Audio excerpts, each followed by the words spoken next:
Hello, and welcome to episode 20 of the Sales Training Solutions podcasts.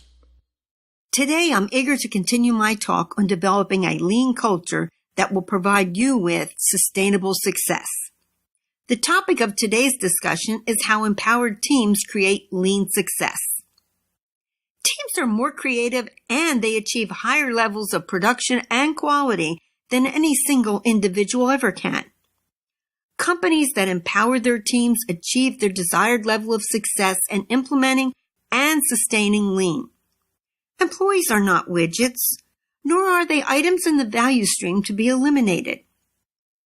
Their brains, their passion, and their creativity need to be developed and nourished. The transformation of your organization depends on their involvement. You need to treat them as an asset and invest in their development just as you invest in any other asset in your company. Constantly communicate to them what you're doing to develop and empower them. Also, constantly tell them how the culture is changing for the better and how they're a critical part of that change. Keep them aware of the progress the company is making. Companies that communicate constantly, not only in the team meeting, but also from the top down, demonstrate that employees are a valuable part of the business. Communication on every level sends a message that everyone matters. Celebrate your successes, both large and small. My son-in-law owns Titan Custom Yachts. He often celebrates meeting weekly targets with a pizza party for the employees. He uses the time to communicate their progress and the value of his employees in creating a quality product. My team won an award for the most creative and effective use of multimedia to streamline sales training. Each member received a gift and we celebrated together with a crab feast in St. Michael's on the Chesapeake Bay. The celebration brought us even closer and everyone realized we couldn't have won if we had not worked together as a team and put the team goal above our personal goals and interests. As I've viewed many teams and many companies, I can clearly see that working together in a specific area under a manager doesn't make a team. Working together, bonding, and putting the common good ahead of all else is a team. Working together and buying into that team mission is one way that the group bonds. Another way is taking responsibility for the team goals. I was a program manager for a sales and technical support training development team.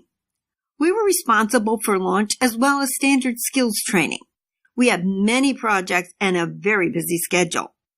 If a deadline was close, we managers would lend our skills and those of team members to the area that required assistance.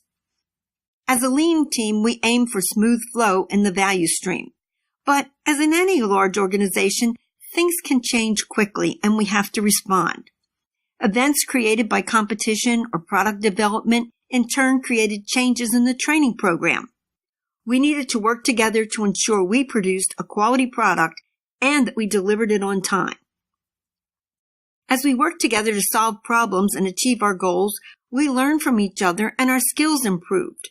This led to the NSPI Industry Training Award for the team. Our team formed strong bonds, and 20 years later, we are all in other jobs or retired. We live as much as 4 hours apart, but we meet for lunch once a quarter and we continue to communicate by phone and email. As a team, we have put personal goals second to those of the team and thus form bonds that cannot be broken. Just as our team did, employees improve current skills and develop new ones. When I joined the team in 1990, I learned workstation and software skills from my teammate Tony, and both Doug and Tony learned sales skills from me. I loved working together to solve a problem or to create a new program.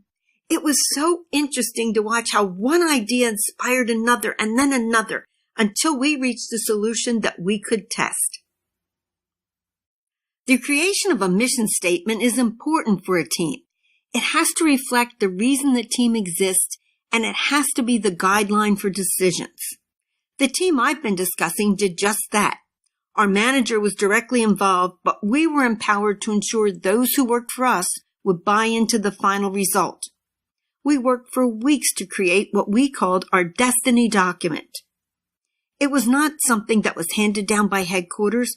We created it and we owned it. Therefore, we could believe in it and use it to guide us.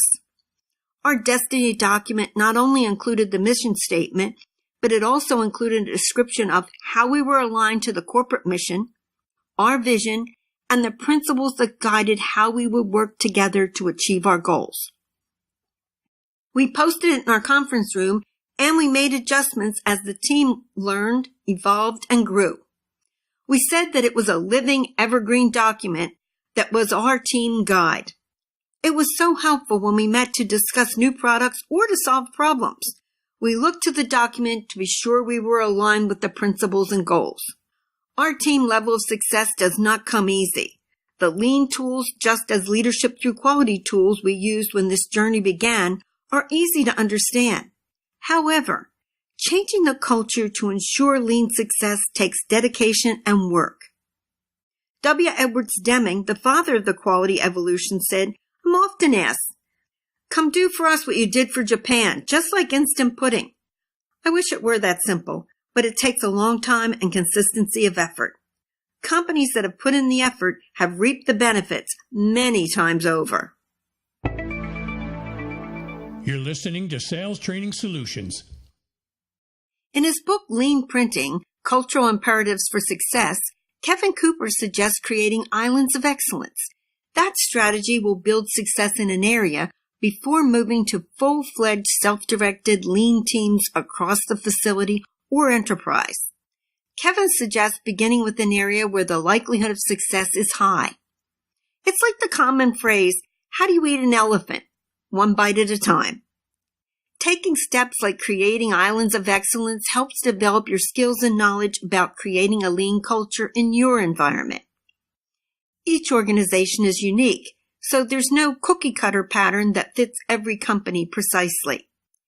Yes, the strategies and tools are common, but each company has its own personalities, cultures, and processes. You need to assess your company's status and develop a plan of action to move toward a lean culture and the implementation of lean processes. As I go through lean certification for specific industries, I reflect on the good foundation I developed in leadership through quality.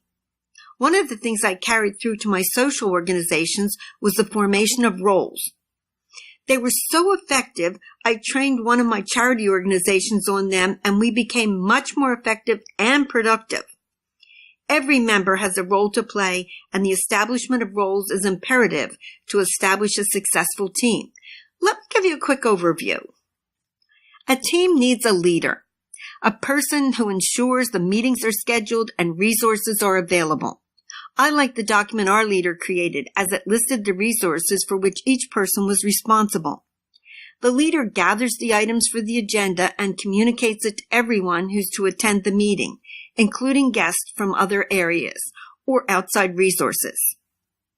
The facilitator ensures quality interactive skills are used. This is especially important when members did not agree. But the use of other skills such as testing understanding, seeking information, help to avoid misunderstandings.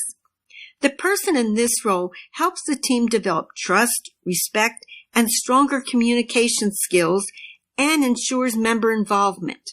The scribe usually has the task of getting things on the whiteboard for all to see and agree upon, as well as publishing the minutes and decision agreements after the meeting. The timekeeper helps ensure the meeting is run effectively and that we stay on track. The person lets the team know the time allowed for the discussion of a topic and then alerts the team when they are near the end of time. They can then decide to alter the agenda, or they can agree more discussion is required and move the topic to the next meeting or set a special meeting if the topic is urgent. This role communicates that everyone's time is respected and valuable. Every person on the team has the responsibility to be a member and to participate. The facilitator ensures that they're included by bringing them into the discussion and not allowing them to be shut out. However, they also have the responsibility of being an active participant and bringing items from their area to the team for discussion. I like that our agenda had a list of the items and allotted time, as well as the resources. It was sent at least 2 days in advance of the regular scheduled meetings, so each member could be prepared with their agenda items and thoughts on the items for which others were responsible.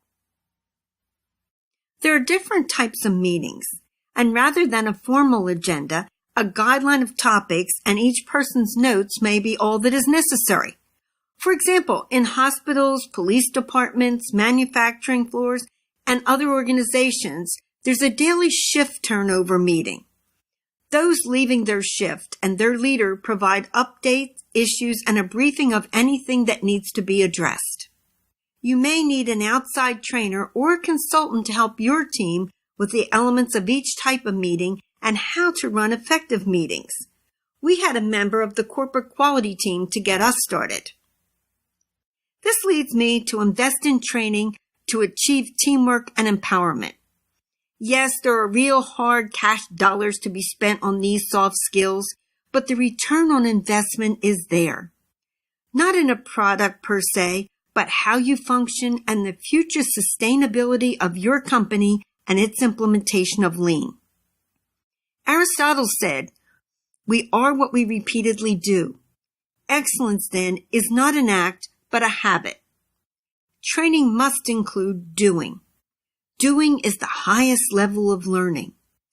Once the behavior is explained and demonstrated, the employee must apply it in a real situation. There you can observe where the learner is in her thinking and her skill development. It is then that coaching has the greatest impact. Toyota has also found that training and coaching are still not enough. You have to help the employee grow and evolve. Practicing what is known as PDCA, or plan, do, check, and act. The employee is advised of the target condition, and the coach provides feedback and asks questions to develop the thinking that leads to the desired habit and result. This process helps the employee develop a feeling of success, and it reinforces the behavior. A new behavior has to become a habit. I remember the coaching for quality, and it's now part of my DNA. I follow the steps on autopilot. Remember, lean is not something that engages like plugging in a new product like a TV. It's a journey, and one that does not come easily, but the rewards for you and your company are well worth the effort. It's a proven process, and change in behaviors that have worked for other organizations can work to bring you success and sustainability. Well, that wraps up our podcast for today. Thanks so much to my producer and audio engineer, John Schweitzer, for his great work with me on today's podcast. Join me next time when we dig deeper into creating a lean culture and using the lean tools and processes for success. I appreciate your feedback. So if you have questions on lean you'd like to have answered, or you'd like to suggest a topic, please send a message to me at phyllis@salestrainingsolutions.com. Visit our website at www.salestrainingsolutions.com. There are resources available under freebies, and you can join our bi-monthly newsletter and get a free ebook on storytelling, The Secret to Sales Success. The link is on our website next to the podcast and blog posts. By the way, the link will enable you to read past blog posts and listen to previous podcasts on lean. Until next time, bye-bye. You've been listening to Sales Training Solutions. Visit us at salestrainingsolutions.com to find out more about improving your sales skills.